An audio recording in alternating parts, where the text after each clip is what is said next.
আপনারা হুদাইবিয়ার সন্ধির কথা জানেন না? জানেন? হুদাইবিয়ার ট্রিটির কথা শুনেছেন না? 1400 সাহাবা গিয়েছিলেন ওমরা করতে, ওরা ওমরা করতে দিবে না, সন্ধি করো। তো কি সন্ধি? বলে যে রসুলুল্লাহ লেখা যাবে না, মোহাম্মদ রসুল্লাহ, নো রসুল্লাহ, রসুল্লাহ কাটো।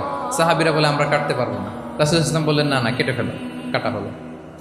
এই বছর ওমরা করতে পারবো না, সাহাবারা বলে আমরা মানি না। রাসূল ইসলাম বললেন এটাও মেনে নাও। আগামী বছর আসবা ওমরা করতে, থাকতে পারবা মাত্র 3 দিন। কয়দিন? সাহাবিরা বলে অসম্ভব, এটা আমাদের ভূখণ্ড, আমরা যতদিন মনে যায় থাকবো। রাসূল ইসলাম বললেন না না, বাদশা তো না, মেনে নাও। মক্কা থেকে কোনো লোক মদিনায় গেলে আমাদেরকে মক্কায় ফেরত দিতে হবে, কিন্তু মদিনা থেকে কেউ মক্কায় আসলে আমরা ফেরত দেব না।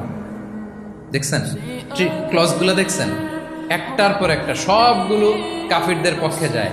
কোনো সাহাবা রাজি হচ্ছেন না, কিন্তু আল্লাহ রাসূল সাল্লাল্লাহু আলাইহি ওয়াসাল্লাম কি বলেন? তিনি কি বললেন? মেনে নাও, রাজি। কারণ সাহাবারা তো অতটুক দেখতে পারতেছে না। বলেন 3 তালা উপর থেকে, 3 তালা ভবন থেকে একজন মানুষ যদ্দূর দেখে, 30 তালা ভবনের উপর থেকে কি ওইরকমই দেখে? কিরকম দেখে? পানোরামিক ভিউ দেখে, সে অনেক বড় করে দেখে। আর 3 তালার উপর থেকেই সামান্য কিছু দেখে। রাসূল সাল্লাল্লাহু আলাইহি ওয়াসাল্লাম অনেক দূর দেখতে পাচ্ছিলেন। তিনি চিন্তা করলেন কিছু বছর যদি আমাদের মধ্যে দাঙ্গা হাঙ্গামা যুদ্ধ বন্ধ থাকে, আমরা গ্লোবালি ইসলামকে ছড়াই দিতে পারব।